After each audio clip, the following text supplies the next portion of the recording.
Everybody, and a warm welcome.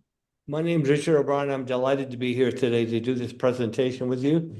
And we're sitting here in the Niagara Peninsula where it is raining out. That's not a bad sign, but it's actually above zero. So if that holds, we'll wash away all the snow and we'll have something that looks a little bit like spring. So I look forward to that. Welcome to all the people from the East Coast to the West Coast. And welcome to anybody that this is their first time with a Wellspring Be Well talk. And we do a lot of these. I do 12 of these a year myself, and there's got to be about 10 or 12 other speakers as well that do other ones, and they're all really useful. And you can uh, hook onto them on Zoom anywhere across Canada or in person. I have three lovely people in person with me today, so that's fantastic. I have that photo on the front that you're seeing now, Become the Watchman, the three firemen. That has nothing to do with the presentation, but I always like to start with something inspiring. And those are two Canadian firefighters with a Los Angeles firefighter 3 years ago when the fires were ravaging those communities. And they were down there trying to save home, property, and life. And I just felt that's just the spirit of life that just inspires me. Anyhow, welcome to Become the Watchman. And I'm going to go over to our first screen. So in previous trainings, I have spoken extensely on the human mind. And one of the biggest difficulties for cancer patients is what our thoughts do to us, not only spiritually and emotionally, but physically, that your thoughts are unfortunately hardwired to your body and really have a debilitating effect on your healing with cancer. And so, with all of these lofty ideas I did in the last presentation, victims of our minds, the question becomes, well, okay, we understand this now. It's a new insight we've had. What's a person to do? And that's what today's about. What are some things that you can do, some doable things? And one of the key things that I mentioned as a theme of the last presentation is that your mind can take you in places you don't want to go. And it can do that against your well-being and your will. Even though you don't want to do it, your mind, if you get caught up in your thoughts, will take you with horrible thoughts with your well-being and your will. So let's have a look at some things we can do. A couple of opening comments. I don't always start with the slides. Um, uh, every year, I take a little while out over a cup of coffee. Some days, if it's a real dreary day, over a glass of wine. And I think of some new exciting things I can say in the introduction. So I got a couple I'll share with you. The first one is the word watchman. Well, what is a watchwoman or a watchwoman or a century? Well, I originally got this title for this presentation. I had all the material for years, but I got the title for the presentations from a church service I was at, and somebody was reading something from one of the Gospels on a watchman. And I thought, that word encompasses it. A watchman, century, guard, watchwoman. And what is a watchman? And we hear in many different places. You hear the night watchman. I mean, that's a common word we're all brought up with. You hear in military, they always have somebody on guard at night, and they're watching. So a person is somebody who stays awake, alert, aware, looking for sort of hyper vigilant, and they sound the alarm. That's the key thing, that now that we all, including myself, have been diagnosed with cancer, we have to uh, live differently than we did before. And one of those ways is to notice what our mind is doing to us or we will fall into deep depression, anxiety, worry, concern. I was watching TV the other day and they had a commercial on. They had this young girl, and we're taught to worry, to be anxious, to be depressed. We're taught right from youth. And there's this one young girl, she could have been more than about 19, and she's on the internet, and suddenly she says, "Do I have to worry about the dark web?" Now, totally, where does that come from? Here I am sitting watching, it was spring training with the Blue Jays.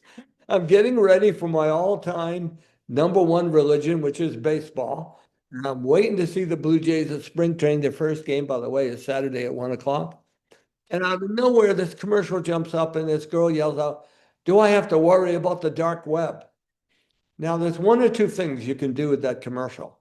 You can ask yourself, do I have to worry about the dark web? And then you will go into anxiety and spin off. You'll put chemicals in your body, all those things.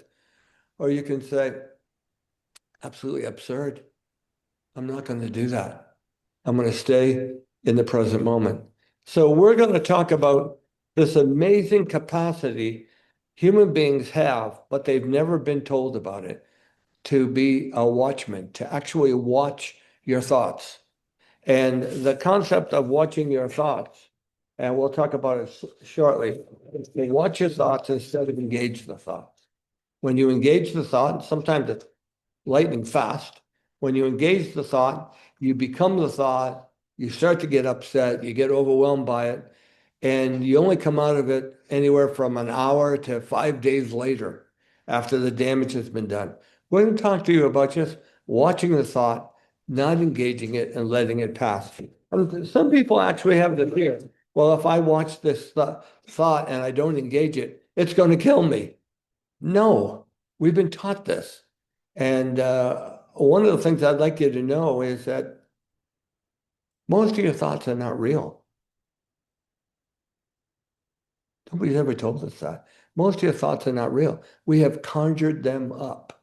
I don't know if anybody's been to surgery recently, but I can remember. Now, I've been to a lot of surgeries since I turned 70. My God, never turned 70.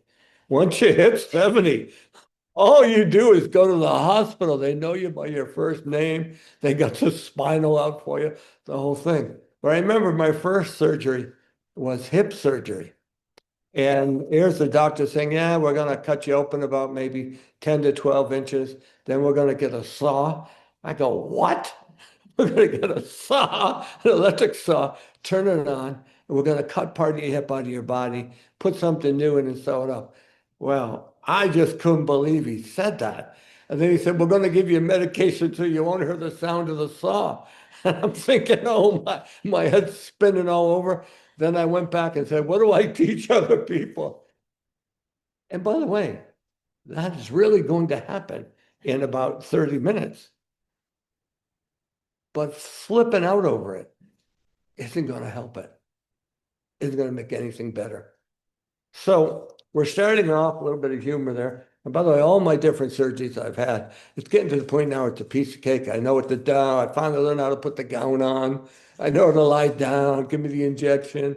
I know the staff, all that. And I'm going to put a plug in here for Niagara Health. Everything I ever had done at Niagara Health, every surgery I ever had has been successful and the people have been wonderful.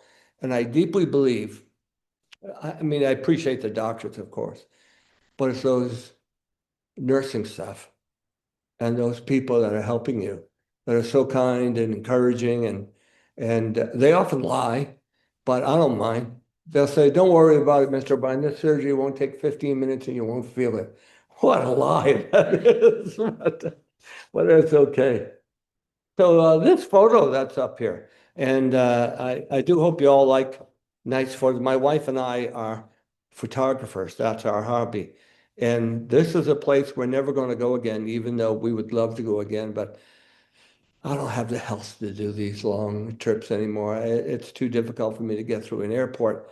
But this was somewhere in the Caribbean, would have been about 15 years ago. Would have been around December 21, which means back here in Ontario, it'd be -5 or 6 degrees. It was 28 degrees that day. And we're on a boat, a tender, they're taking us to shore, and I see this beautiful water, these beautiful beaches with white sands. And as we're going into shore, it starts to rain. And when it started to rain, I couldn't believe the change of people's attitudes on that little boat. Would have been 100 people on the boat. People are upset. They're yelling a bit. They're raising their voices. They're angry. They're swearing. And it struck me in that moment, dude, it's 6 degrees below zero where you live. You're approaching a white sands beach where it's 28 degrees. It's in the middle of all sorts of holiday seasons, and it's only going to rain for a few minutes. How can you change that quickly? And what is it doing to you right now? And what I see when I look at this is that we are all automatically programmed to have reactions to our thoughts, and we don't even know we're doing it. So watching means waking up and noticing it. So my wife and I often talk about these things, and one strategy we often have is we laugh at stuff. And when the weather changes like that, we noticed it, and my wife said, I said, well, it'll probably pass in about 10 or 12 minutes. She said, if not, we'll just run around in the rain on the beach and have a good time. Uh, it's so important to watch your thoughts and not engage the ones. I mean, you want to engage some of them. Like I wanted to be here at Wellspring on time and set up my computer and hook up to the TV and get onto Zoom. But there are so many others. It's estimated that 80% of the thoughts you have in your day are useless to you. 80%. And they ruin your sleep. I don't know if you ever had thoughts racing through your head at bedtime. Thought after thought after thought. And they ruin your drive in the car where you're wondering what's going on and all sorts of things happen. So what you have to do is decide which ones should you engage and which ones should you not. So that's my story of the Caribbean. So many in that boat were missing out on the wonder of the moment because they're trapped in their minds. They're seeing things through the eyes of their expectations. They're saying the weather is miserable outside. You know what? The weather's not miserable. And I often see this with weather forecasts. I saw it this morning on City TV where they said the weather's going to be miserable today. No, it's not. The weather's going to be whatever it's going to be. You're going to be miserable today. Okay? The weather's going to be okay. You're the one who's going to be miserable because you have these expectations. And even in our cancer treatment, we have expectations. And I'm beginning to learn as I get older and older, and I don't know how many more years I have to smarten up, but I'm beginning to learn that life is going to do wherever it's going to do. And I have to be able to dance with it. Let me give you that again. Life is going to do whatever it's going to do. And all of us have to be able to dance with it. And all the kicking and screaming and wishing not the dance isn't going to make it any better. I'll tell you another story. I meditate every morning, and I really enjoy it. And when I say meditate, I'm not a professional, proficient, experienced meditator. I struggle with it, but I still meditate. And I read a couple years ago that 15 to 20 minutes of silence every morning, and I like to do it first thing in the morning while it's dark. 15 to 20 minutes of silence early in the morning really causes your brain to slow down and stop swamping you all day long. So I meditate first thing in the morning. I happen to have a favorite chair that I meditate in. I think that's kind of important. And I darken the room, and it's a rocker as well as a recliner. Now you got to be careful because too much rocking, too much reclining, you're sleeping, you're not meditating. So, and what I find is when you're watching your thoughts, when I start my meditation, my mind goes crazy. Thought of, thought of, thought of, thought of, thought of. So what you discover is that the human mind does not like stillness. The human mind does not like silence. The human mind doesn't want a second of it. They want you busy, busy, busy, thought of thought of thought of thought, and it keeps flowing. So I have rapid thoughts as I begin my meditation.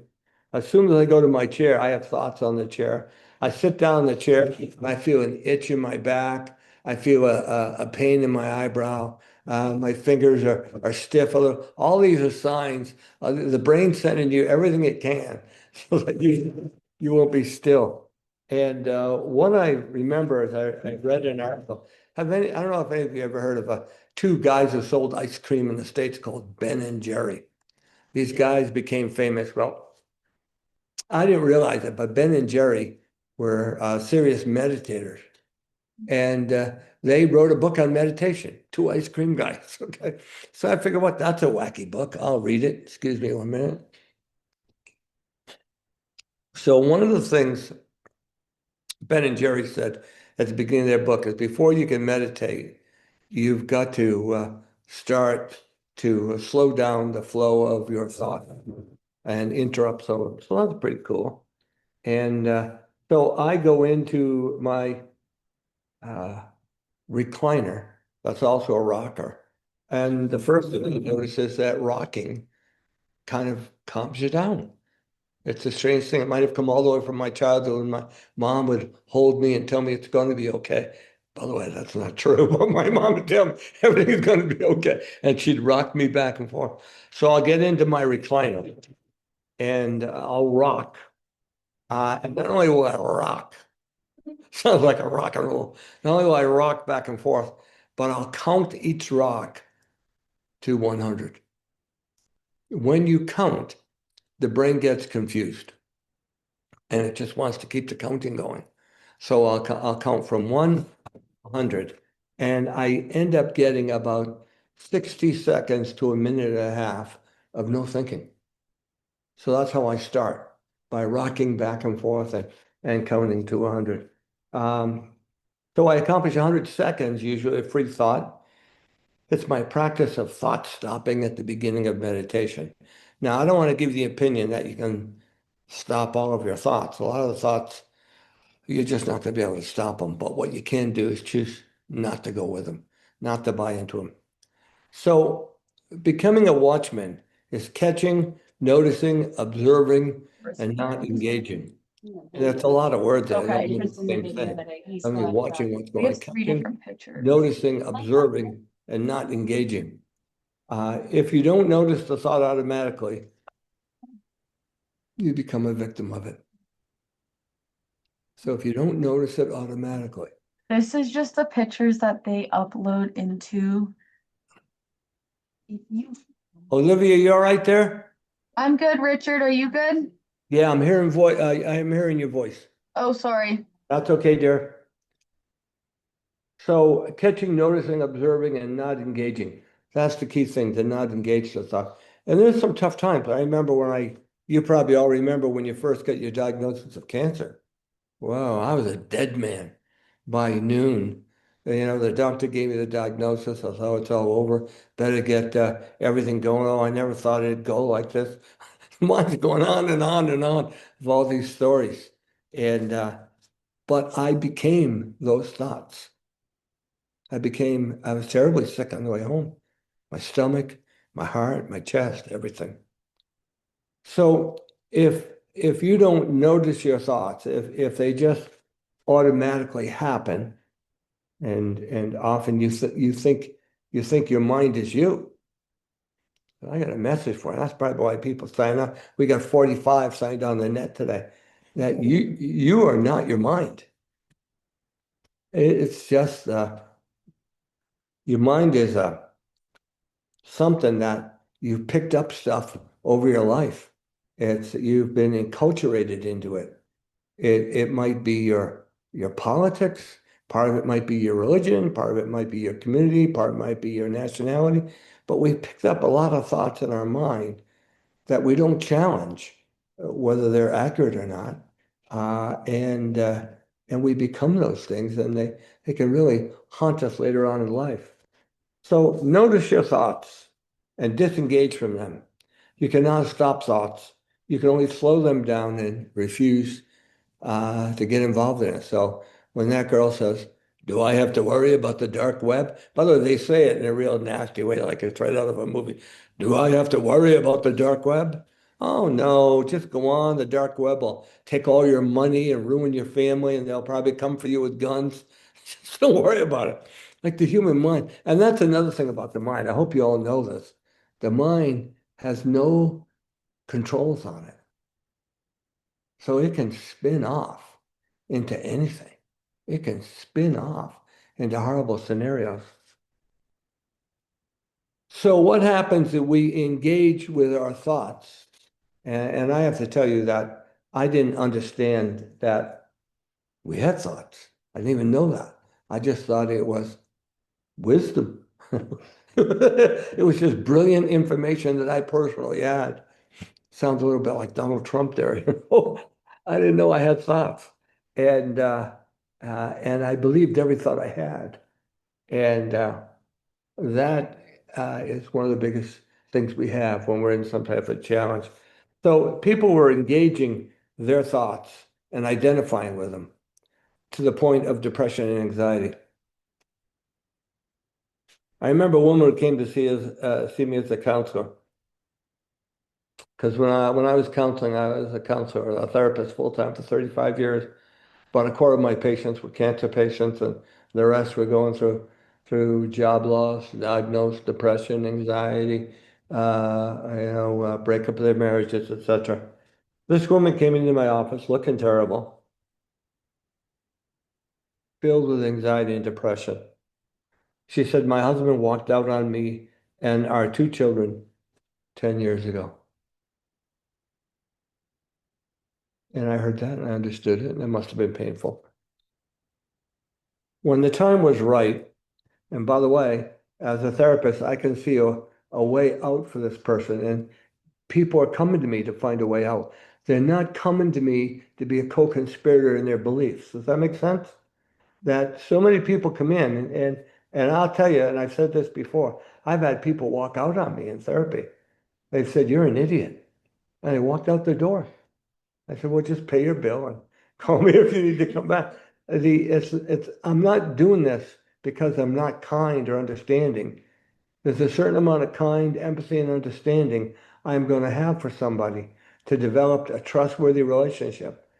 But there comes a time that if I don't drop an answer in, if I don't take them in a new direction, I'm not a caregiver. I'm not helping them. I'm a co-conspirator. I am somebody who's enabling them to stay in it. So she said, "My husband walked out on me and two children 10 years ago." And by the way, she's been telling this story for the last 10 years to everybody she's met. And they've also, "Oh, that's terrible." And that's, her friends, "That's terrible. It shouldn't be like that." Maybe, and I'm sure it was terrible. But the fact is, it's over. It's over.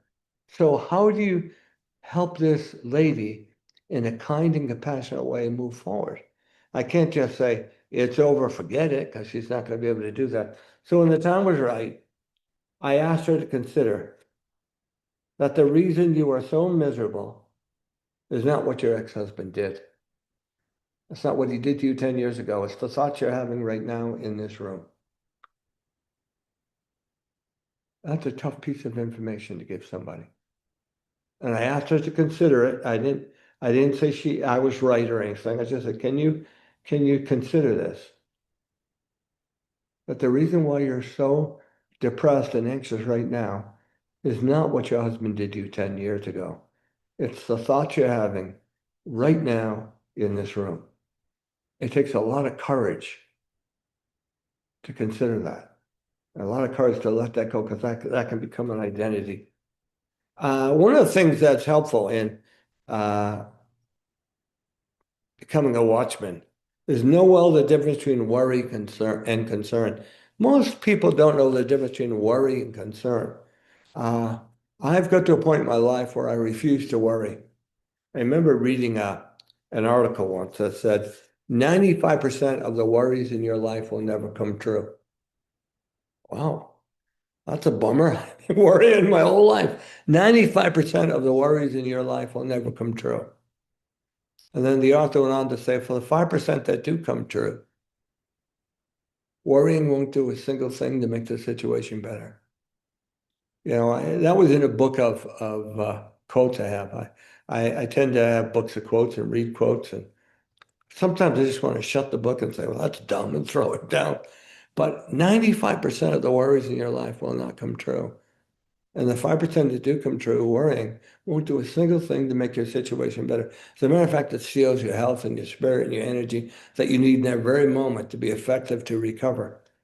And yet worry, I think, is built into us from evolution. We just worry and predict and all sorts of things of that type. So know well the difference between worry and concern. Always watch for worry and sound the alarm. So when you're worrying, that's when you sound the alarm. That's when the watchman comes in and you sound the alarm. Worry has no limits, no purpose, and is devastating to your health.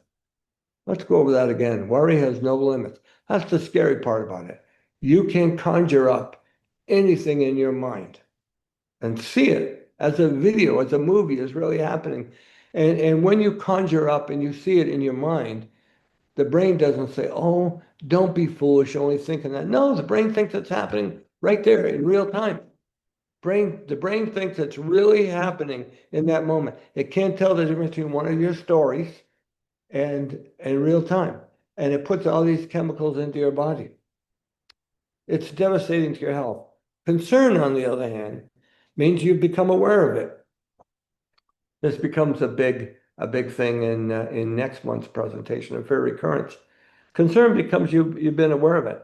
I've had a number of concerns from my surgeries and my treatment, and one of my concerns had to do with the effects of radiation on me, and it's been confirmed. I'm still having effects of radiation on me, but the concern, you basically, when you have a concern, you respond as the situation requires, and then there's nothing more to do. That's the difference between a worry and a concern. With a worry, there's a lot to do. You play it over and over and over and over again, and you think of, usually people come up with, at least in counseling, I found this, about 25 different outcomes. How many spins off in your head? 25 different things. And then they create their response to each one and how they'll deal with it. All this time, how many movies can you see? Whereas concern says, okay, I have this thing happening. And of course, with cancer patients, if you get another pain that has nothing to do with your cancer, right away you're concerned what that is. And there's nothing wrong with a concern as long as you don't start to turn it over to worry. The concern says, all right, it's here, it's happening. I'll do something about it. You go and you get CAT scans and other things like that. And they go, Mr. O'Brien, you're okay. This is just part of the process. All right. Or maybe it's not. Maybe you're getting something different. We have to do something. Either way, once you respond as the situation requires, let me give you that again, folks. You respond as the situation requires, not as your mind is spinning off thoughts, but as the situation requires. And once you do that, this is that moment of acceptance. There's nothing more to do. There's nothing more to do. That includes those of us who are getting treatment and our cancer has gone or is temporarily in remission, or we're getting proper treatment for it, as well as those of us who have a condition that is not getting better. You have a concern, you respond, that's all you can do. You respond as the situation requires. There's nothing else you can do. And then you go on with the rest of your life. Get on with the fact that I'm still alive and I still love people and I'm still going to enjoy the moment. Okay. The last one, a reminder for those of you who are watching this morning, and this is my 6th year of doing this. Yeah, I couldn't believe it. And I walked in here 6 years ago, I didn't have cancer. So 6 years later, I've got cancer and I'm recovering from all of this. Reminder, if this approach is helpful, next month, March the 18th, is fear of recurrence. And I encourage you to sign up for that because that's a big one. A lot of people sign up for fear of recurrence and how to navigate. Notice I don't say cope. It's not coping, how to navigate fear of recurrence. All right, let's have a look at a couple of these slides. Um, Putting it into practice. I don't know how I got this. I think I just put my camera on movie mode one day when the sun was out and there were storms going overhead. So it worked out really well. Your mind, I'm getting closer to the table. Your mind can and will take you in places you do not wish to go. That's the main theme I want you to keep in your head. Your mind can and will take you in places you do not wish to go. And even just watching your mind try and take you in a place you don't want to go. And say it's doing it. And by the way, the mind is very clever. So as soon as you notice a thought and you return back to another thought, or you return to your breathing, or you return to being happy or whatever, the mind will come up with another thought rapidly. It'll say something, oh, that's stupid. That's the next thought. It'll start to insult you, give you a difficult time, irritate you, etc. Your mind can and will take you in places you don't wish to go. Your mind can operate independently of your will and well-being. That's the tough part for cancer patients. Your mind can really operate in a way that isn't going to help you recover. And once you've been diagnosed with cancer, it's not life as usual. You have to do everything in your power to conserve all your energy, to protect a place of peace in you so that you have that in your recovery. Oh, back to the Caribbean again. I keep liking to go back there. Yeah. What's a person to do? Become the watchman. That's the theme today. Stay awake. And by stay awake, I mean don't go on automatic pilot. Be vigilant, sound the alarm, look for, find, and catch your thoughts. Not all of them. You don't want to catch all your thoughts. I mean, you're watching TV when I won't want to catch any of the thoughts I have when I'm watching baseball. A lot of times they're angry when they make a mistake and I'm yelling. And when the pitcher can't, I mean, when there's uh, two strikes and three balls and the pitcher walks them and they're getting paid, see, my mind's taking me over right now. They're getting paid $18 million and they walk the guy. I mean, how can you be that stupid and still feel good about yourself? And then I have to back that down a little bit, you know. So I get caught up with that stuff. Stand guard at the portals of your mind. And when it comes to stand guard at the portals of your mind, most of the news stories today are terrible to our mental health and our spiritual health. Most of the stories on the internet, on Google, on printed material, you know, the stories come out and they're all written to grab your unconscious mind. They come out and said, if you thought last year it was hard to make ends meet, wait till you find out what happens this year. Well, they haven't told you anything. All they've done is push all them buttons on you. You know, there's no hope. Trump is going to basically attack Canada any day now, or the economy is about to fold, or all the banks will collapse, and there's disease sweeping across North America. And what horrible things. And I'll tell you, and I don't know if any of you are old enough to remember something called the newspaper, but it wasn't like that in the 70s and the 80s. They just they did something really crazy. They told the news, you know, Walter Cronkite and those dudes and yeah, Peter Jenny Ribbon of Global and yeah, Dan Rather. They actually told the news. No expression on their face or anything. They just told the news. Now it's all couched in alarmist and catastrophic reactions that are impacting our health. So we've got to be aware of that. You don't have to be a victim of your thoughts. In the training we had last month was victim. You don't have to be a victim. Uh, you know, my conclusion is that in one way or another, we're all mind-made. Everything that goes on in our life, everything that we do, that's not bad. It just means that every so often you have to examine the thoughts that you have and ask them, are they still working for me? This is the key theme. You can rise above or fall below thought. So when you have a thought that comes in, you can rise above it or you can fall below it. So when Donald Trump says, I think I'll take Greenland and then I'll go in and I'll take over Canada, you can rise above that thought or you can fall below. If you fall below the thought, you go, oh my God, what am I going to do? I mean, they're going to come up right through Pelham, Ontario. I can see them crossing the bridge in Niagara Falls. The tank's coming right through Pelham, stopping at Tim Hortons, you know? Yeah. And by the way, I know humor and exaggeration are two of the enemies of your thoughts. If you make them fun or you exaggerate them, two of the enemies of thought. You can rise above or fall below thought. You can say, well, whatever's happening is happening. I tend to have faith that a lot of these alarmist reactions won't happen, won't really take place. But in the middle of it all, I know that my job is to stay as healthy as I can for myself, my wife, and my family. And that's what I intend to do. It is sometimes called noticing, awareness, enlightenment, consciousness, awakened, or higher self. Many people have talked about these over thousands of years. These are not new thoughts. They're just not discussed at Tim Hortons, but they're not new thoughts. Some people call it awareness, enlightened, consciousness, awakened, and higher self. And it's unfortunately that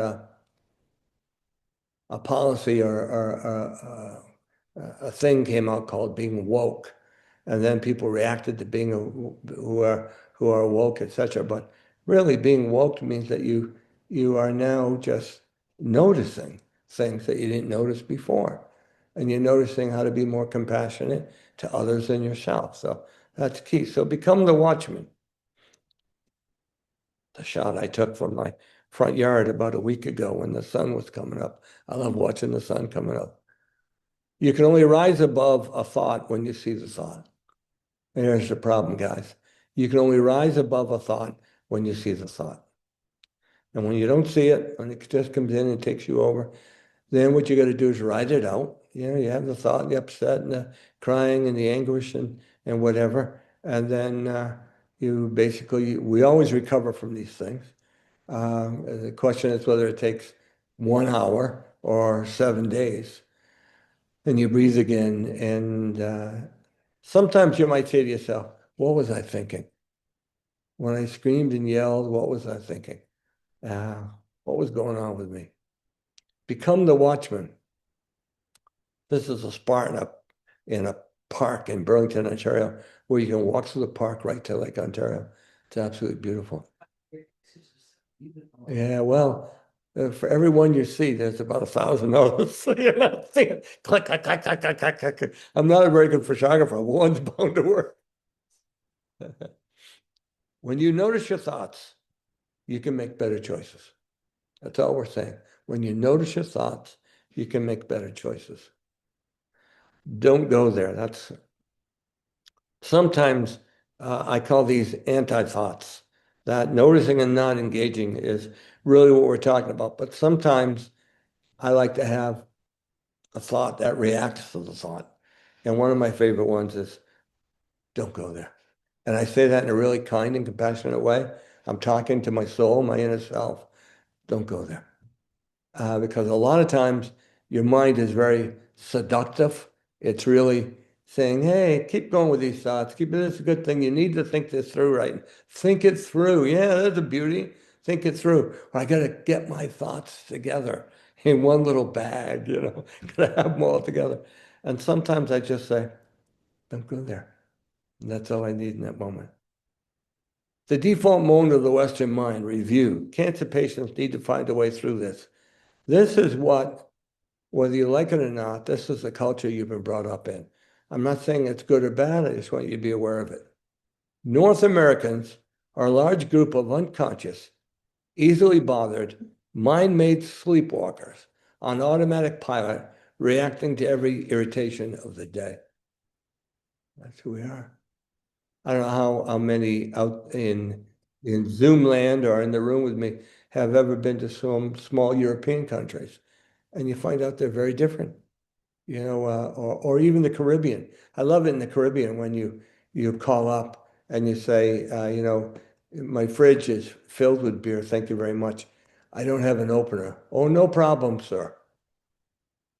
3 days later, they knock on the door and the guy says, I bet you thought I forgot you, sir. No, it's just they deal with it differently. So in North America, we're a large group of unconscious. We're very unconscious in North America. Just watch television, you'll see it. Easily bothered mind-made sleepwalkers on automatic pilot, reacting to every irritation of the day. How am I going to recover from cancer if I'm living like that? And often I remember doing a presentation with police officers in Guelph, and the officer brought up his hand and said, but isn't this normal? Yeah, normal just means that everybody does it. Doesn't mean it's healthy. It's also very destructive. And by the way, you can be a mind-made sleepwalker before cancer, and that's not good, but you can get through it. But once you've been diagnosed with a major situation, whether it be a heart attack, kidney disease, cancer, Parkinson's, whatever, you've got to conserve your energy and sense area. So now's the time to wake up to these things. This inadvertent attitude is the stuff of worry, fear, panic attacks, depression, and personal depletion. So we like to think something is doing this to me, instead of realizing it's the whole way that I'm living. And I need to slow that down, beginning with maybe some quiet time, beginning with some nature. I have become, never thought I'd say this, but I have become a tree hugger. I write poems about trees. Trees are my best friends. They never give me any trees and dogs. I don't know if any of you have a dog, but trees and dogs are just there. Yeah, cats. Right? The only trouble with cats is they do run their own show. The cats, you could be petting a cat. If the cat doesn't like it, they'll just haul off and bite you. And you think, didn't we build up better trust in this? No, they're tough. This life position, this easily bothered mind main sleepwalkers, this life position will eventually take your spirit, your health, and your future, as well as affect your work, your family, and your friends. So you need to sort of find a way through that. And I do that through reading. I love reading. I love music. Uh, I love quotes. I love going for walks. My wife and I, we love cooking together, and we love talking and laughing and things like that. Become the Watchman. By the way, I've mentioned this to some of my other trainings. I always love this photo. This is in Grimsby, Ontario. And I wanted to watch the sun breaking through the horizon because for about maybe 1 minute, the sun produces this, I guess, radioactive red glow, and then it's gone. So I go down, set up my tripod, set up a spot. It's 4:30 in the morning in the summer, pitch black out, but I'm out there setting it up, and I'm focusing on where the sun will come up. And sure enough, it just comes up, and I snap the picture. And I get home and realize there's a guy down there fishing. And he's got one rod on the side already out, another rod he's just fixing. I never saw that. Of course, the screen's only about that big when you first take the shot. But I got home and thought, wow, I missed that. So that's pretty cool. You can only rise above the thought when you see the thought. That's why become the watchman is so important. So the default mode of the mind, and we all have one, how do they work if we don't show up at a Be Well talk or read a book on it or read some quotes or go out in nature or meditate or something? How does the mind work when we just leave it alone and let it run the show? Well, the mind is reactive, judgmental, and feeds on thought. These are three things that are not that good when you're diagnosed with cancer. It's very reactive, it reacts to everything going on, excuse me, and what people are saying and they're doing, reacts to the drive on the highway and all sorts of other things. It's judgmental. Constantly your mind spits out and 1,000 judgments a day. We judge people for everything. Every single thing. I don't like that person. Why? You don't even know him. But it is left over from evolution. And the mind loves thought, thought after thought after thought after thought after thought. And the interesting thing about feeding on thought, once you've had a thought, you think, well, that's it, it's over. No, each thought you have is already hooking up to the next thought and hooking up to the next thought and the next thought. So cancer patients can experience a constant barrage of alarmist and catastrophic thought. That's not very helpful. And some people like that, but it's not very helpful. Um, Deepak Chopra. Anybody ever heard of Deepak Chopra? He's a writer and a philosopher and medical doctor. Um, his solution to this, similar to become the Watchman, he says to become a silent witness. And by silent witness, he means to notice your thoughts and don't talk about them. Don't respond to them and just notice them and let them pass. My wife and I often say to each other, there are times when we will separate in the forest for about 10 minutes so that we don't talk. And we'll just notice something in the forest and not comment on it. That's the oddest thing in the world to do. To see a beautiful pond, you come across this pond, you see it there, and there's little critters all over it. And instead of saying, isn't that beautiful? Don't comment on it. Just take it in. So Deepak Chopra says a healthy thing to do is become a silent witness. Buddhists have another way of wording it, become a detached observer. Observe what's going on, but not be part of it. Not be part of it. I believe a quote of Jesus was to be in the world, but not of the world. And I think they're all saying, all these wise people said the same things over many years. That's one of the coolest pictures I've ever taken. Does anybody know what flower that is? By chance? I have no clue what it is. It was in my backyard, and I know I planted it. But and I figured out how to work the close-up button. I think it's called macro on your camera. I probably forgot it by now. Become the Watchman. Oh, come on, don't do that to me. There we go, hitting too many buttons too quickly. Often we don't realize that through our thoughts, we are making ourselves more miserable than our circumstances warrant. That's a real slap in the head. Often we don't realize that through our own thoughts, we're making ourselves more miserable than our circumstances warrant. I've done that way too many times in my life. I still do it now. Still doing it. I'm a lot better than I used to be. But if my wife was sitting right here, there's no escaping it. She would say, well, he still does it now and then. I'll be, I'll have something and I'll just buy some brand new appliance and it'll break.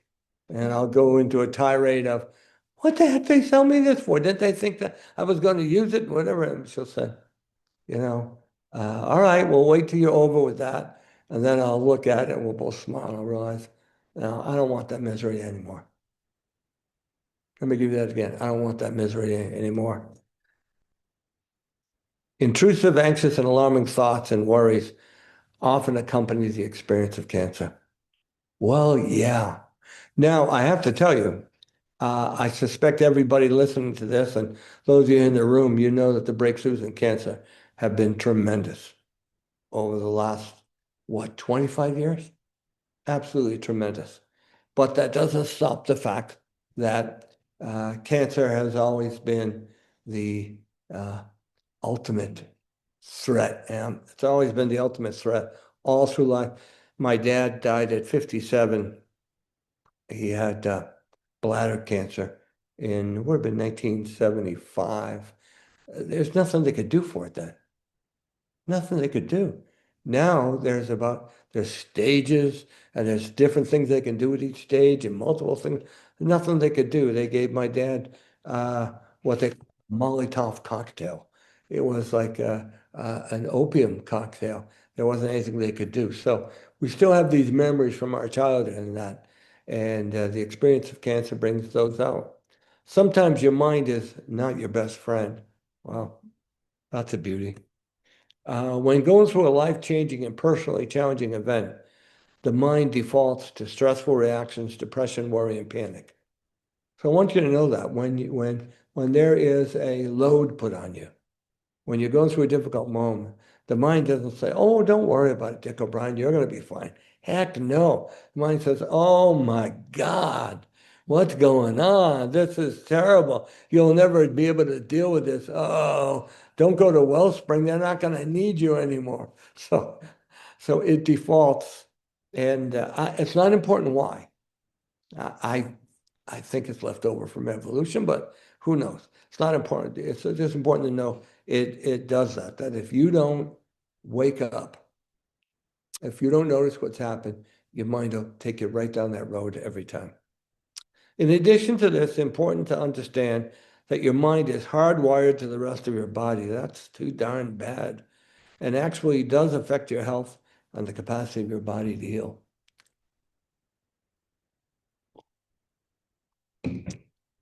Pretty interesting things. So what do you have to rise above? Personal demons, whatever that might be for you. You know, I always want everything to go right in my life. Well, I'm happy for you. You know, I remember having somebody in counseling said to me, "You know what? I want everything to go right. I want to die in my sleep." And I'm thinking, that's a country song. That's what the hell that is, a country song. I want everything to go right. I want to die in my sleep. How many times have I been in a church and people have been praying for good crops? What's the matter with you? Praying for good, that's crazy. Or they've asked God, please protect me from any adversity. That's not going to happen, guys. We've all been through adversity. It's not going to happen. And we're shocked when it does happen. Adversity is part of being alive. And how I navigate through it is where my hope comes from. So whatever your personal demons are, fears, whatever your fears are, your triggers, what triggers, and many of the cancer patients I've been counseling, people talking to them about somebody they knew that had cancer. And deep inside they're saying, hey, I don't want to hear it. I don't want to know about it. Oh, or they'll come up and they'll ask, well, what type of cancer do you have? That's kind of a bold question to ask you. And I know somebody who died from that. Well, thank you so much. That's really made my day good. I'm going to go have a beer and celebrate that. So certain things can trigger stuff. Worries, of course. You got to rise above worries. Overthinking. I don't know how many of you out there are overthinking. What do they call that? Analysis paralysis. That remember I said earlier with the mind can come up with one event can happen and it can spin off 25 scenarios by dealing with it. And more if you let it, but you just get exhausted. Past regrets. Some people say I don't regret anything. I do. I've had past regrets, but you know what? They're over. Nothing I can do about it. All I can do is say, what's the wisdom for that regret I've learned and how can I bring it forward? Future events. Cancer patients worry a lot about the future, you know, with their mortality and their disease and what's going to happen to me and my family. I'm going to tell you right now, other than, uh, having a few things together, like wherever you do with your mortgage and your bill payments and that, most worry about the future. It does no good whatsoever. No matter of fact, what it does, it takes a future event that could happen, bring it into the moment, and makes you sick right now. So I'm not too big on future events. The victim attitude. A lot of my cancer patients had a victim attitude. As a matter of fact, a lot of times when you hear about cancer, they'll claim that somebody is a victim of cancer. I'm, I don't know how to deal with that. I'm just not, there are real victims in this world. I have met real victims. Uh, when I've been working with the police, I worked with people who were victims of uh, horrible, unspeakable crimes. I have met that. But most of the time, I'm not a victim. I'm not a victim of cancer. I'm not a victim of getting old. I hear all the time, well, getting old is only for the tough. What do you mean? It's going to happen. It's for everybody, quite honestly. And uh, and then we talk about storms. Hurricane Mabel has her eyes set on Southern Ontario. No, she doesn't. There are no eyes of a hurricane. It's only a thing we make up to describe the center of it. So the victim of attitude is very prominent in North America. It doesn't mean that there aren't real victims. And by the way, even if you are a real victim of something, and my heart goes out to you if you are, you still have to find a way to move through it, to navigate, and to go on with the rest of your life. Toxic thoughts and reactions. We all have toxic thoughts and reactions, and sometimes we just got to rise above those when they come into our head. And then exaggeration and drama. Even so, exaggerations at times is funny and can make the thoughts go away. So, Olivia, if you're there, I want to open up to some discussions. Anybody that wants to send a thought in to Olivia on the chat line, I or you am here. raise your hand. You got anything in there? Not yet. Not yet. Sip of water. Anybody in here with me today have any thoughts, anything you want to add? Well, if you go to Northern Canada, I've been all the way up to the Arctic Circle, to Tiacta. And back there, everybody's laid back, hey, if it gets done today, fine, Yeah. if not, there's next week, so. You know, it's too bad that we've got the hustle and bustle here. You just made an interesting comment. It is well known from sociologists that the closer you live in a denser community, the more anxiety, depression, and panic you have. Now, I don't know the reason for that. It might be there's just so many of us on the road. I mean, when I think of coming down here to Wellspring, I live maybe 4 minutes away, just up the street here. And 3 or 4 times I've got the horn and the bird on the way down here because I wasn't going fast enough. And here I am going down the Wellspring to be peaceful and teach a course, and somebody's blowing the horn, flipping me the bird on the way down. And you just think, how do we get like that? We're just got so many places to go, so many times, and there's no doubt that when you live in a high population area, and by the way, Niagara region, my wife and I moved from Grimsby to Pelham because Grimsby was getting too populated. Now Pelham seems to have 50,000 people in it. Hear my voice change then. Where can I go? But when you move to a high concentrated area, you just need to be aware of your environment and your surrounding and not let it become you. I have something in the chat, Richard. But what have you got for me? I got, can you please speak about specific steps to remind yourself about, hey, there is a thought, then you say stop. And then Well, we'll get also, into those. We're going to be moving into those. okay, The first there, specific thing, and then I'll let you get on with that, Olivia. The first specific thing is to know that watching your thoughts is in fact possible. And if you want to practice it, just sometime today, move away from people, sit down in a chair, close your eyes, and try to not think.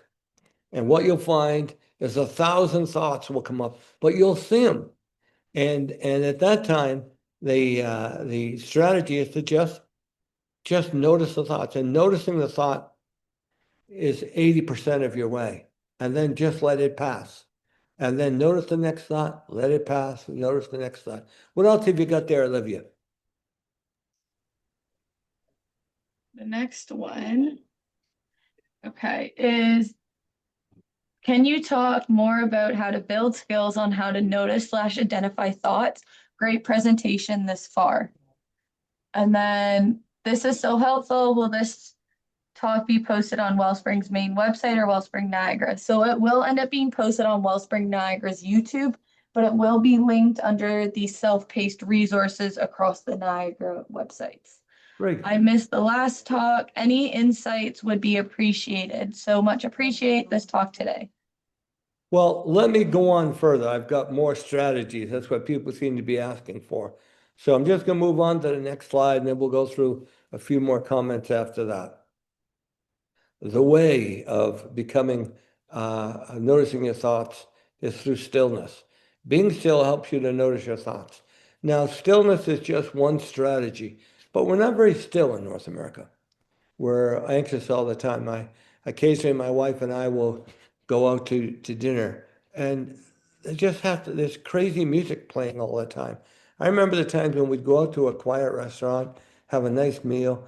The quietness would help with digestion. Now they're screaming and yelling and kicking and banging, and I'm not getting the food down. So I think stillness is a necessary medication for cancer patients. I got a little bit of an episode in my life, I'll go through this quickly. Way back in 1967, I entered a seminary. Now, that's a long time ago, and I've come a long way since then. And I was starting to be a Catholic priest in this seminary.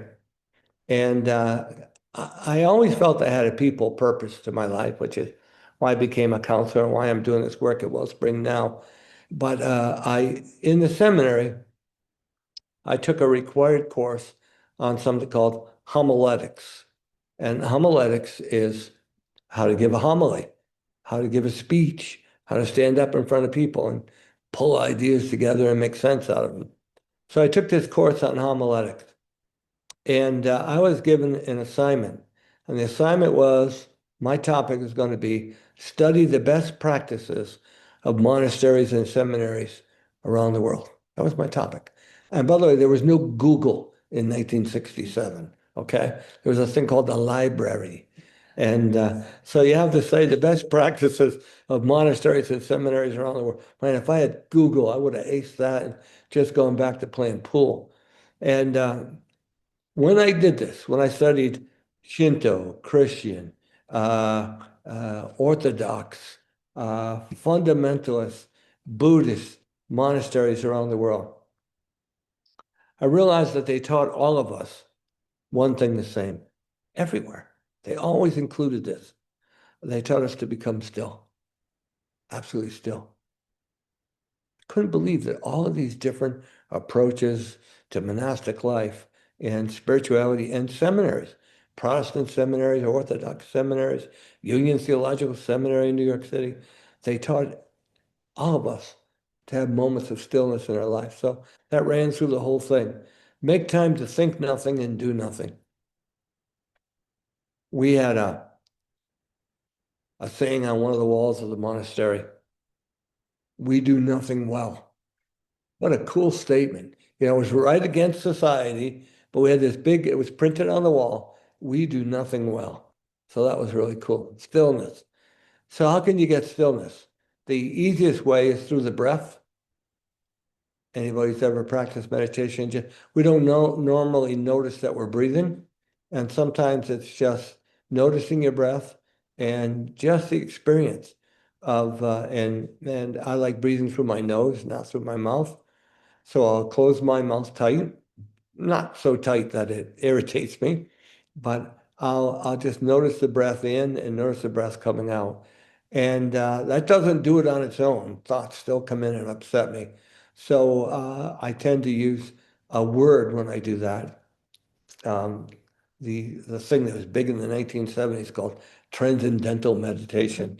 But they coined the term mantra, to have a mantra, a personal word you can use that focuses the mind. And I've done that. And mine are in and out. That's my word. In and out, in and out. And that I still get thoughts coming, but they only come about every 6 seconds. So I get 5 seconds of no thinking. Then I notice the thought and I let it go. So breath, a phrase, there it is, a mantra, in and out, or happy days, or whatever. Sometimes I read that Ben and Jerry had this technique. Think of your thoughts as a parade going by, and you're on the sidewalk. And this parade is not going to stop. And they're going by. And too often you step off the sidewalk and you join in the parade. And they said, when you realize you're walking, get back on the sidewalk again. So that's been good for me. I just realized that My thoughts are a flow, like a stream, and they're going to keep coming and coming and coming and coming. And once you get used to it, you notice that it doesn't take anything to think they're just going to be there all the time. And what you want to do is just don't engage with them.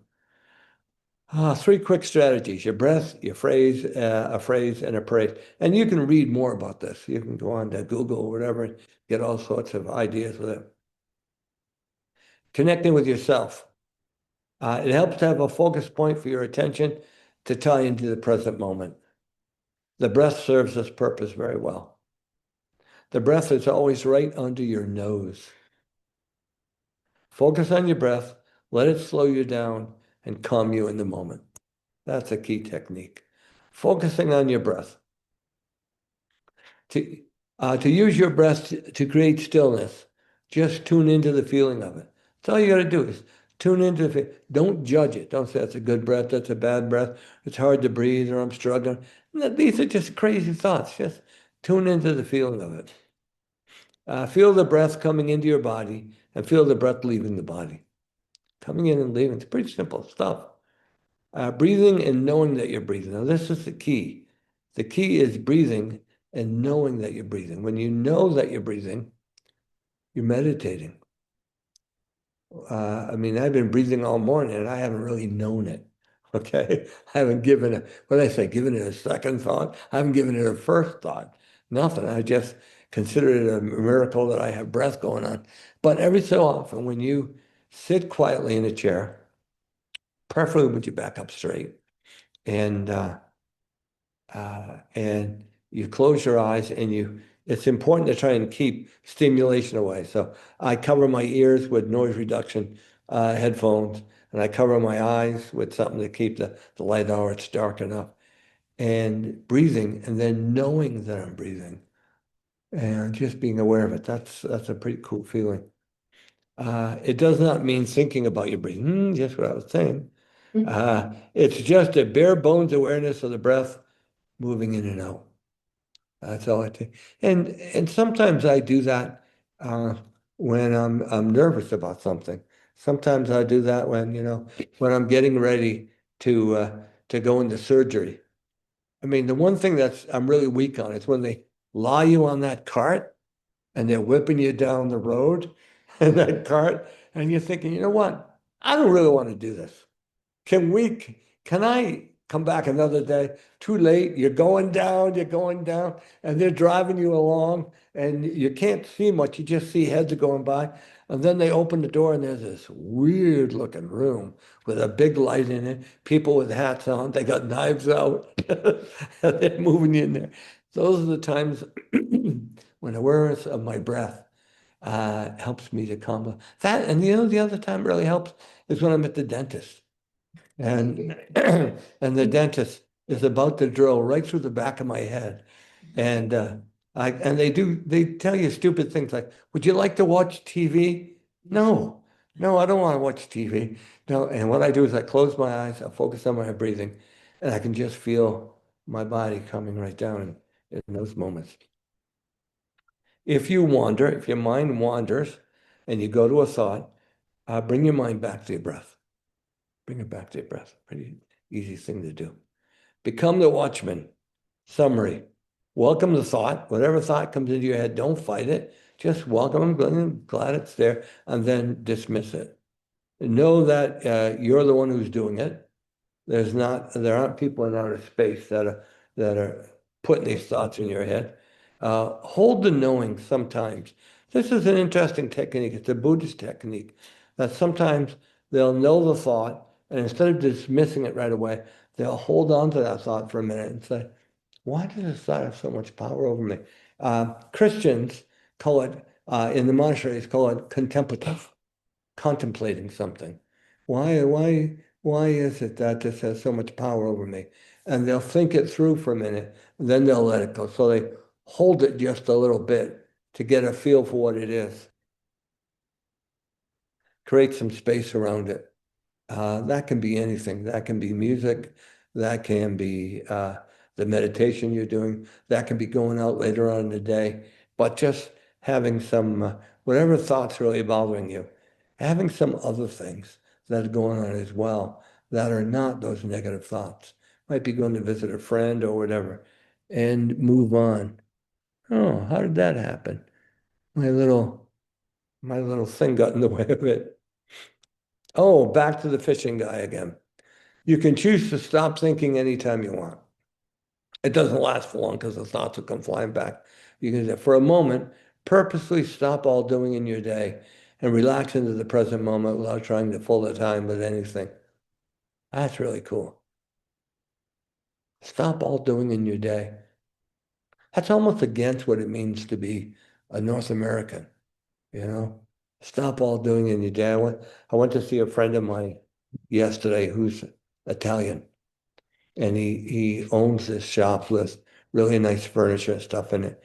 And every time I went to see him, the first thing he would do was stop all business, stop the whole shop, sit down and have an espresso. That's the first thing we did every time. And I thought, how the hell are you going to feed your kids doing this? He did fine. The first thing he wants to do is to greet you as a person. Um, there are many Indian cultures.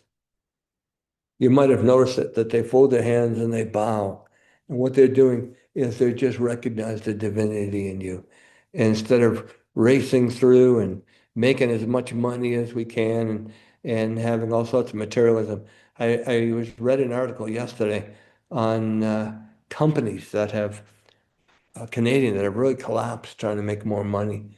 So trying to sell too much coffee and uh, uh, have poor food and poor things of this type. And it's like we're not slowing down. I saw an article this morning on appliances, and that the average appliance you buy right now, fridge, stove, or whatever, it's not going to last more than 5 years.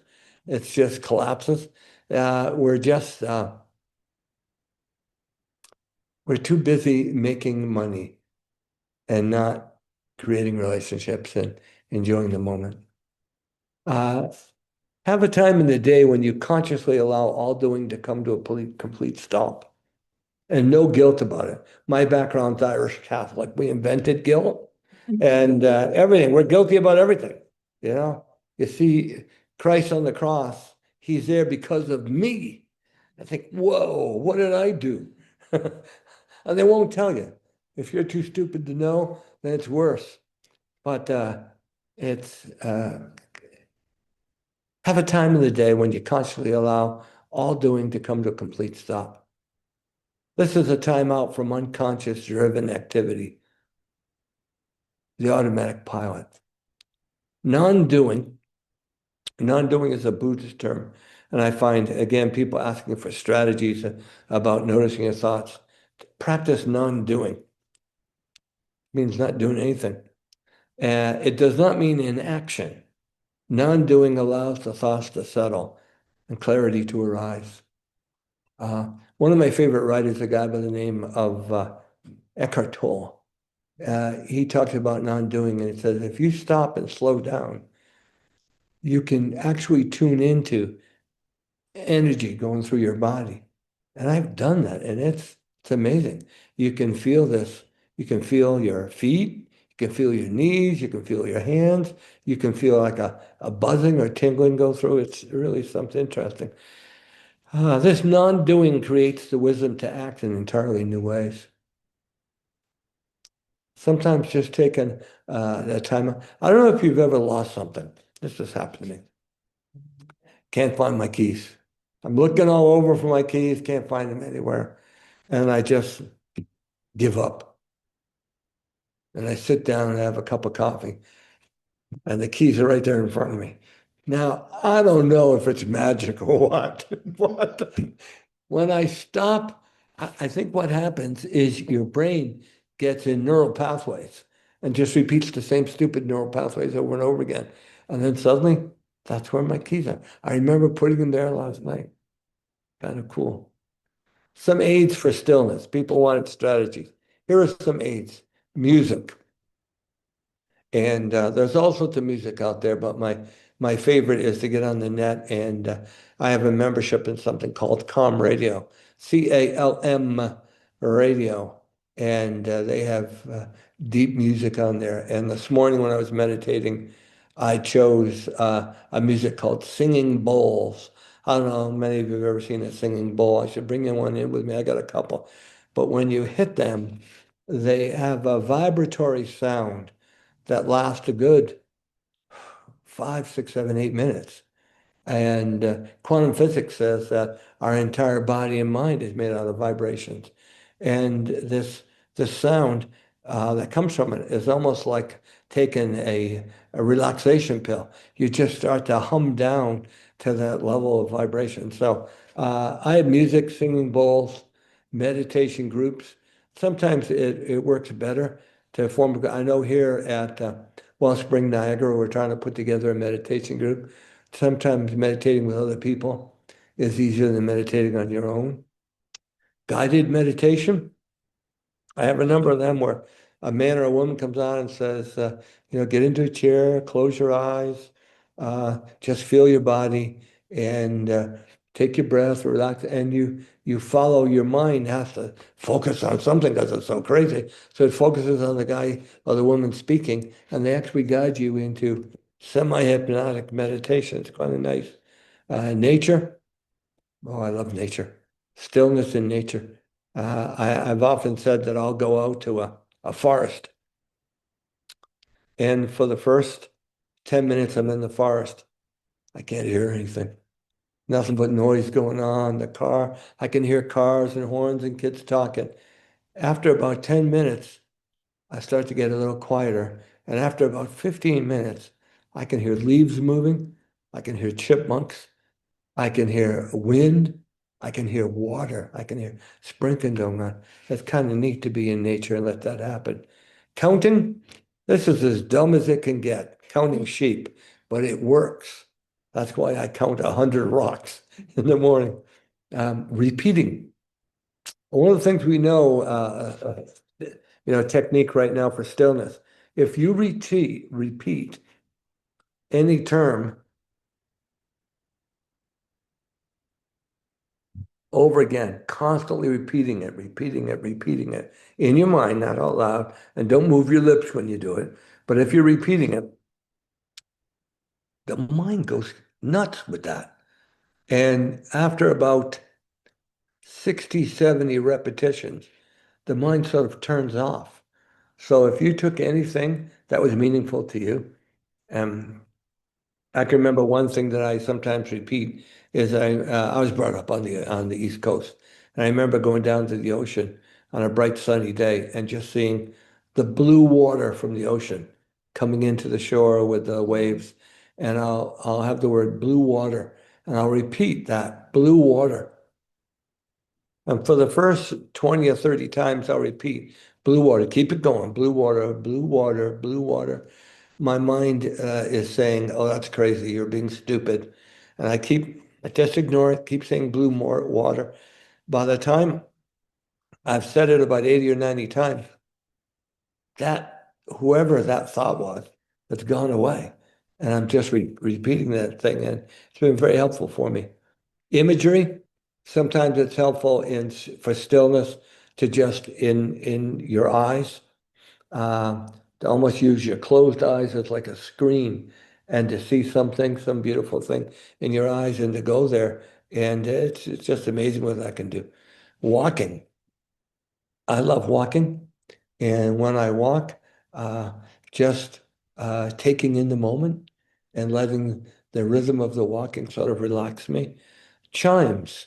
I love different chimes. They're in the same arena, I guess, as a singing bowl, but chimes have higher pitch sounds and they're just beautiful. Singing bowl, yeah. Your breath. We did that. Eye coverings can help you with stillness and ear coverings. So these are some things that help us to create stillness in our life. But my bottom line is any form of stillness will do. Mind you, I remember when I used to teach, I've taught at a couple of police colleges. I taught at the Canadian Police College and the Ontario Police College in Alma. I remember talking about stillness, and some cop comes up and says, Mr. O'Brien, I go home every night. I drink 6 beers and I pass out. Is that stillness? I go, no, dude, that's stupidity. They both begin with an S, but they're different. They're always testing you to see if you can handle the humor, you know? Warning, become the watchman. The mind can becomes. Where did I go to school? The mind can become agitated with stillness. So if you practice this stillness stuff in any way that you can, that I'm encouraging you to do, don't expect your mind's going to be okay with it. The mind can become really agitated with stillness. Watch for these thoughts. I've never been able to do this. You should get this in counseling all the time. Oh, I've never been able to do that. Have you ever thought that's just your mind putting a lock on the door? Never been able to do this. Oh, I just can't learn it. I can't sit still. It's just who I am. I get that a lot. It's just the way I am. It's just who I am. Are you telling me I can't be the way I am? I'm not telling you anything, but I want you to know you should examine that thought. Don't buy into that. You should examine that thought. I'm not doing it right. That's a crazy thing too. The amount of people who take a course on meditation, and I'm always amazed that an instructor says, "Well, there's a right way to do this." There isn't a right way to do this. You just want to become still. You know, I noticed the internet lately has all these articles on uh, are you chopping butter right? Oh my God, maybe I'm not. I didn't know that. Do you know how to use the toilet right? I mean, are you drinking the right way? All these crazy things that are. By the way, if I haven't said it before, you probably all know that. I think, and this is a secret we'll keep amongst ourselves, I think the world is insane. I absolutely believe it's insanity. And one of my favorite ones, this is stupid. When you're practicing stillness and you're saying something like blue water, and your mind says, this is stupid. Okay. Olivia, anything in there for me?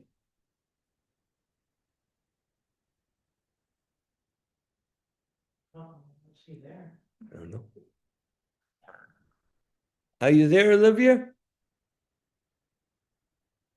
I'm here, Richard. Hi. Anything in there for me?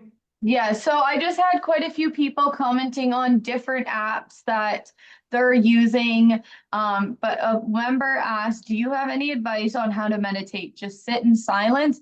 I appreciate all the information, all your learnings. It is important to be reminded all the things we need to rise above. Thank you for your kindness. And then there's just other people who are commenting the apps that they use. And then some of them commented, thank you for sharing the apps that you shared. Great presentation. Any strategies for a partner who is very reactive? Just try to role model these strategies myself. Well, sometimes that's all we can do. I know a lot of people often ask me, how can I talk somebody else into calming down? Ooh, I don't know if that's very good at all. Matter of fact, I would never use the word calm with them. That usually sets them right off. But one of the things some people might want to do, here are a few more ideas. And uh, when it comes to apps, there are a lot of really great apps on meditation. So go online if you want, and and uh, do a query on apps. A lot of them are free. Uh, be a little Pete careful of Crosby's going people. back to the locker room. What's that?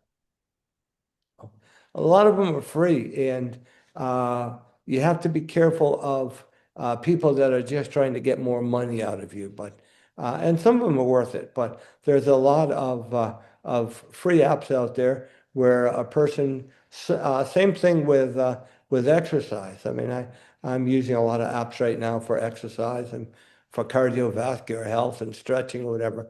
But there's a lot of free ones out there for meditation. So that's really good. There's a lot of great books out on meditation, and you can get those. You can also get, I mean, I get it through my Calm Radio, but you can get it through other places. There are also oh, shows you how old I am. They used to call them tapes. I don't know what they call it now, but you can get, you can download instructions on guided meditation. You can download I don't know, what do you call it? What's the equivalent of a tape? Uh, a music file or something. It's on guided meditation. And you can just download it to your computer and you can play it that way. And then finally, there are numerous places in your community that will teach meditation. The most common places that teach that are yoga studios, and they'll come in and they'll teach meditation. And sometimes they're really good, sometimes they're not. I went to one meditation class where the lady teaching it spent the whole time telling us how wonderful she was. So I just didn't feel good with that, you know. Other times you'll go into a meditation class and there might be a lot of people who have known each other for like 4 or 5 years and you feel like you're an outsider. So you have to determine what's comfortable for you. But there are a lot of good meditation classes in yoga and in meditation, and you sign up for one in your community. And I can't think of anything else other than the guided meditation is the way most people begin. Anything else in there, Olivia? People are asking about a podcast. A member's mentioning that they joined and does 2 free monthly practices that she highly recommends. Thank you for another wonderful session, Richard. What is your favorite book that Eckhart Tolle wrote, please? It's Oh, hard enough for me to work on my mind and healing from cancer. How do I work with loved ones who are very reactive to daily life? okay. Now I didn't get all of that. What was it about Eckhart Tolle? What's your favorite book? Oh, my favorite book. Um, man, you're talking to a guy who's 77 and has no memory of the titles, but all the concepts. It's A New Earth by Eckhart Tolle. A New Earth. I really love that. And then what was the very last thought, Olivia, about somebody dealing with cancer? Yeah, how do I work with loved ones who are very reactive to daily life? It's Well, hard enough for me to work on my mind and healing from cancer. yeah, I think I don't have the answer to this, but trying to help others at times is not very good. What you want to do is a few things. You want to work on your own peace, maintain as much peace as you can for yourself, and even model it for other people. If you have very reactive people in your life, you might at times want to get away from them. Uh, that's a tough request when they're family members, but sometimes you just need to get away for a little while and to recover it. And when you're with a reactive person, you want to love them no matter what. You want to understand that they're reactive because of they are imprisoned by their own thoughts. But it may not be for you to change that. If they ask you, you can discuss it. But trying to change somebody else uh, who isn't ready to change or doesn't want to change or can't change or whatever can be a real difficulty. That's why people go to therapy for these things. They have to try and change. So I recommend you do everything for your own health. And if you have a very reactive person around you, you do one or two things. You either spend less time in the reaction, walk out of the reaction, or you put a little bit of a force field around yourself. Some type of a force field where you say, I know what they're saying, but I'm not going to take it personal. I know what they're saying. I know what they're doing. And I still love you and I still care about you, but I'm not going to let that come in and impact my health. Anyhow, that's everything we got for the day. It's 12 noon. I'm getting ready to say goodbye to everybody. Olivia, thanks for all of your help. You've been wonderful as usual. And I guess that's about it. You want to add anything else in there, Olivia? I will add, just the next PUL talk by Richard will be on March 18th. And that topic is fear of cancer reoccurrence. So it is up online, open that you can register. And then if you guys have any questions, you can reach out to myself at Wellspring Niagara, and I would be happy to support in any way I can. All right.